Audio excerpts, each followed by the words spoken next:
Welcome back, guys, to the Center Saloon. I'm joined with Emerson Campbell today. Before we get into it, don't forget to like, comment, subscribe to our channel. Hey, Patrick, what am I now? Stupid? No, I'm Texas. What's the difference?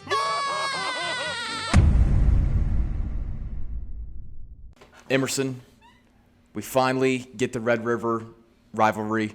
It's been a long time coming. Preseason, we're saying our first team goal is to be undefeated going into this game.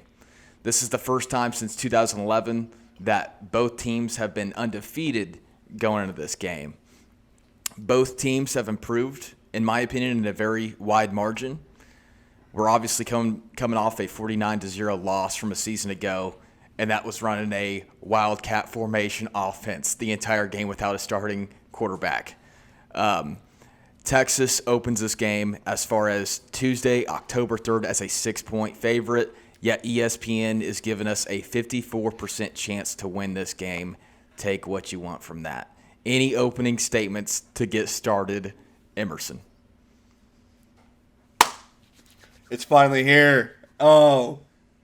This is the game that every Oklahoma fan circles on the calendar every year. It's what I think is the biggest and best rivalry in college football, especially when you have two undefeated teams, two 5-0 teams. Third time in history, these teams are 5-0 going into this. The other two were 2008 and 2002. So a lot on the line. I mean, this is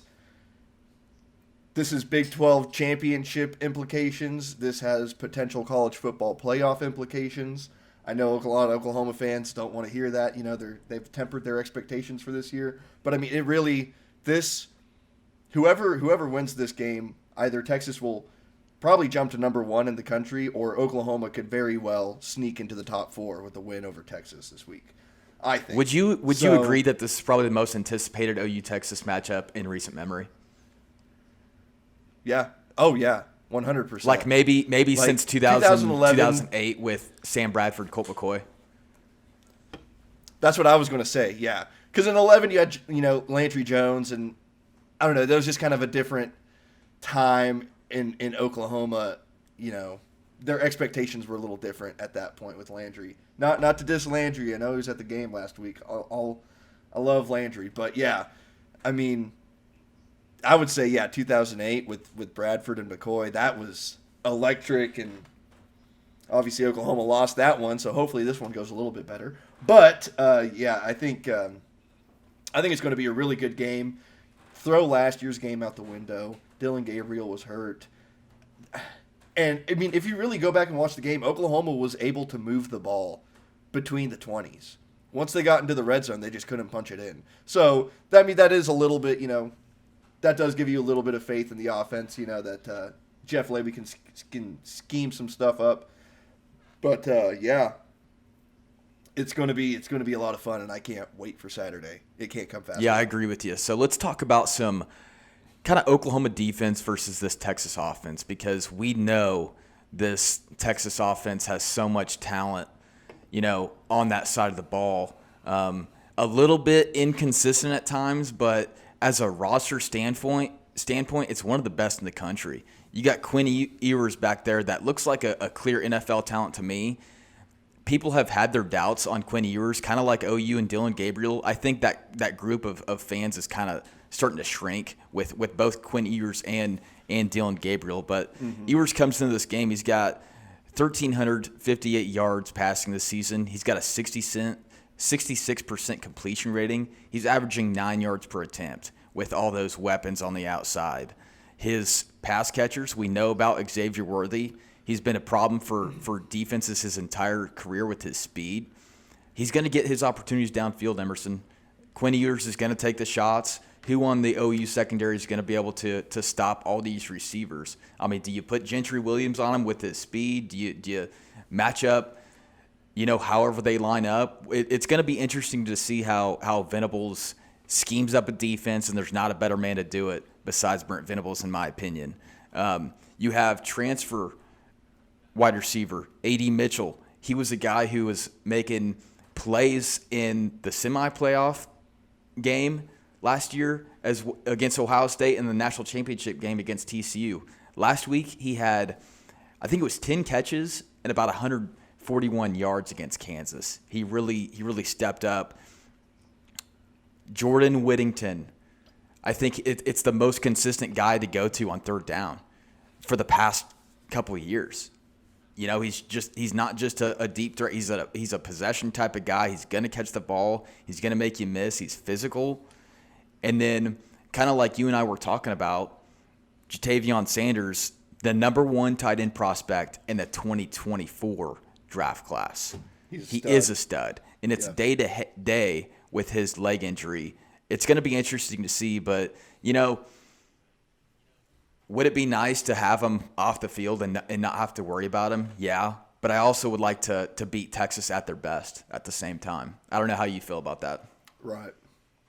No, I agree. Yeah, you don't want to give any Texas fans any sort of excuse if Oklahoma does come out of this game victorious. Oh, we didn't have the best tight end in the country, blah, blah, blah, blah, blah. I don't want to hear that crap. So hopefully he gets healthy just so Oklahoma's win is that much more emphatic at the conclusion of this game. Knock on wood, folks. You know, I'm not trying to jinx us here, but yeah, I think it's really interesting. You kind of see the strength of Texas. I mean, they're good all around. Offensive line, skill position, tight ends, running backs. Quinn Ewers is playing really well.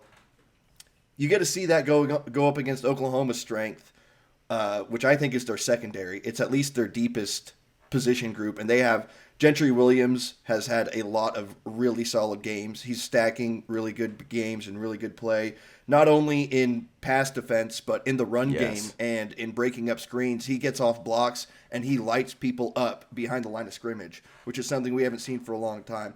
Woody Washington is the most veteran player on the defense. We haven't talked about him all year, and that's probably a good thing when you're talking about your number 1 lockdown corner. He's played a lot of football, so that and then you have Billy Bowman, Peyton Bowen, Reggie Pearson, Key Lawrence. I know Key Lawrence kind of had an off game last week, but I think the skill positions for Texas matching up against Oklahoma's secondary, and including that cheetah position, it's going to be a big game for Deshaun McCullough. He has to show up, especially if Jatavion Sanders does play. That'll be an interesting matchup to watch, and I think it'll be a lot of fun. If you look at the Kansas game last week against Texas, Kansas was playing 10 yards off the ball. Their secondary was. And it just allowed – they were giving so much cushion to Texas's skill guys that Quinn Ewers was able to just find an open man and get him the ball. I don't think Oklahoma's going to play that way. I think they have better athletes in the secondary to where Brent Venables feels comfortable playing up in man, playing press coverage, trying to get those timing routes off time, off rhythm. So, and then, we're going to have to see people like PJ Adebawore and Ethan Downs get pressure, because I think Texas does have an NFL level left tackle, but Kansas was able to get some pressure on him, and they were able to flush Quinn Ewers out of the pocket. So, and I don't think Quinn Ewers is overly athletic at all. So if Oklahoma can not only force pressure, but finish some of those plays and get sacks and get in his face when he's throwing, I think Oklahoma could capitalize on that and maybe get a couple turnovers. Yeah, and last week what led to a lot of success for Texas against Kansas was running back Jonathan Brooks. He's averaging 7 yards a carry so far this season. In that game, he carried the ball 21 times, rushed for 218 yards, averaged 10 yards a carry, had multiple long touchdown runs. I think this Oklahoma defensive front is much better than Kansas's. Kansas has improved, but I like what I've seen with Jonah Laulu. I like what I see with Isaiah Coe stuffing the run up front. You've already mentioned Ethan Downs and PJ Adebawore. I want to see a lot of PJ on third down, getting that pass rush. This is a Texas offensive line that, they're very talented. And like you said, they have NFL talent up front. That's what Texas does on that offensive line. But they've had their inconsistencies. So it's going to be very interesting to see what kind of a pass rush we get on Ewers. Can't get him flush out of the pocket. He can take off and run, but he's not Emory Jones fast. He's not a crazy run first kind of an athlete like you mentioned. But I just like our matchup up front. You kind of mentioned the matchup, on the outside with our secondary with the wide receivers. But I'm really keying in on, the trenches where it starts there, because the team that can establish the run and start to get explosive plays downfield, I think that's the team that gets it going. I agree. And I do like Oklahoma's front seven against Texas's offensive line. I mean, Danny Stutzman is just playing out of his mind. He had kind of a quiet game last week, but I think that was just more attributed to team defense playing as a whole and, them kind of sharing the load as far as tackles and getting in on stopping the run and things like that. But Jared Kanik and Danny Stutzman, they're really good at blitzing. They're really good at getting around the big men up front and creating pressure. And Brent Venables, we know, is a genius when it comes to dialing up defense. And I know he's got a couple things in his pocket for Oklahoma, Texas. And the way he disguises, that's just how it is. He disguises so well, you never know who's coming. Yeah. That's what I really noticed, against Cincinnati when we just played lights out defense. 100%. And Joel Klatt was all over it, breaking it down. I loved it. Yeah, they're going to get creative with that. It's probably going to be hot as hell in Texas, in Dallas next week. It's probably going to be in close to 90s, like it always is. But I think that could play as a benefit for Oklahoma because they have so much depth on the front line. It's like substitutions in hockey. They're bringing out 4 guys or 5 guys, and they're bringing in 4 or 5 guys, and they're fresh and they're ready to go and they're ready to get after that ass and tear it up. So we'll see if Texas's O-line can weather that storm. Like you said, Laulu, Isaiah Coe, Jordan Kelly's played a lot of football. Reggie Grimes coming in. Like Trace Ford. There's not a lot of drop-off is the point. R. Mason Thomas. Yeah, exactly. So I think if Oklahoma can kind of stay fresh and rotate guys in or maybe go every other series with guys, I mean, you would think that hopefully if the game's close in the fourth quarter, that Oklahoma defense will be ready to go and ready to take advantage of the worn-down offensive line for Texas and make Quinn Ewers have to throw the ball, and it kind of eliminate that run game. That's a great point. So let's talk about some OU offense versus this Texas defense, because if there's one position group that stands out, not only the wide receivers, the consistency of the run defense for Texas. We know Oklahoma has been struggling offensively, trying to get the run game going. It seems like every single time we break out for a long run, there's a penalty flag on the ground. And it's very frustrating. It's just going to be tough because you have 2 great interior guys in Sweat and Murphy who's been tearing it up all season for Texas. I think the most success that we have is obviously in the passing game. Dylan Gabriel has looked really well this season. He's having numbers that are consistent with Baker Mayfield's Heisman season. Take what you want from that. I'm not saying he's going to go win the Heisman, but I'm saying he's improved by a great margin from a season ago. Last week, we had 10 different guys catch the football last week. You saw Nick Anderson show out. Yep. You saw Jaden Gibson have a ridiculous catch getting hit over the middle by a freaking free safety, staying on his feet, getting into the end zone. Yeah. Like you alluded to earlier, you have Brennan Thompson, who showed his speed last week, his first game being eligible, number 15. He looks really good. He's going to be a guy to get an open space. Transferred from Texas. From Texas. I love that. Yeah, that'll be interesting. Love that. Yeah. But what are you looking for in this Oklahoma offense versus this talented Texas defense? Yeah, listen, I understand that Oklahoma fans are perturbed by the running game, and they have every right to be. We're lacking that explosive player that can break it off for 15, 25, 35 yards, and it seems like every time they do, it gets called back because one of the O-linemen has a holding call or something. But the offensive line's pass protection is really good. I mean, Dylan Gabriel looks like Baker Mayfield out there with how much time he has in the pocket. Just he's standing there for seconds and seconds. It seems like a half a minute before he gets rid of the ball sometimes. At least that's how it felt against Iowa State, who does have a good defense. So that's promising. I think if Oklahoma can just maintain their somewhat mediocrity on the run game, where they're averaging 3 to 4 yards a carry, if they can keep that up and just give Dylan Gabriel a 2nd and 6, a 3rd and 2, Dylan Gabriel has improved vastly in those money downs where we have to have it and it's like 3rd and manageable.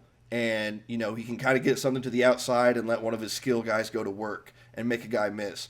Or he finds a running back over the middle for a nice gain and keeps the chains moving. This Oklahoma offense has to stay in rhythm. And I think if the offensive line can kind of get it figured out and maintain the level of what they've been doing, Dylan Gabriel has played enough football to where he can make it work and he can get guys going on the outside. You know what I'm saying? So that's kind of the thing I'm looking for. Honestly, probably Marcus Major is your best blocking back as far as pass sets. So that'll be interesting to see. I think that he's probably going to get the start just on how things have gone. And he's probably our most electric playmaker out of the backfield catching the ball as well, I would say. I mean, he's caught some really good passes and made some guys miss. Like specifically in that SMU game, he had a really nice play. So maybe we'll see more of that. But also, I mean, our tight end room is no disrespect against Stogner, but he's not the same player he was before the injury. And I think, like you said, we have so much talent and experience on the outside with Andrel Anthony and Stoops and Farouk have played a lot of football. You have Gavin Freeman. Nick Anderson looks like the second coming of CeeDee Lamb, except he's way bigger. Yeah. So, get him the ball, please. Brennan Thompson is a speed guy. Jaquez Petaway is a speed guy. I am not opposed to them lining up no tight end, 1 running back in the backfield, and 4 guys out wide and saying, defend it, Texas. And that makes them have to cover way more space. That makes them way more active in the run game and having to make sure that they're reading their keys properly. One thing last week, Kansas was able to get a lot of big plays in the run game by neutralizing the defensive line and making them react to a triple option read where he fakes the handoff to the running back and then him and the other running back are running out on kind of a speed option. We haven't seen that from Oklahoma. I don't think that's really necessarily in their playbook. But if Jeff Lebby can scheme up some stuff to where he kind of neutralizes that interior defensive line for Texas, that is really good, and can kind of get the ball on the outside, I think that could be an explosive area for Oklahoma's running game as well. And that'll allow, that'll give the offense more opportunity to get the ball to players on the outside because they're so worried about reading their keys and they're kind of frozen for a half a second seeing where the ball goes.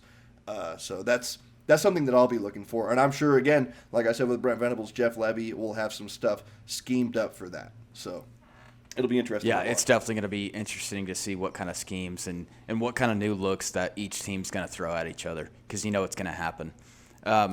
Some quick kind of keys to victory that I got. I think last week, we saw a couple mental errors in the secondary, but here's the thing. They weren't putting together long drives. There were a couple explosive plays that led to that 20 points last week. You got to limit some mental errors, and you got to limit penalties. Defensive pass efficiency. How are we going to react to playmakers on that offense? And then on our offensive side of the ball, are we going to be able to throw the ball downfield? Are we going to be able to get our playmakers involved? And like you alluded to earlier, you got to convert on 3rd down. You have to make it manageable. Oklahoma's been so much better this season on converting on big 3rd downs than what they were last year.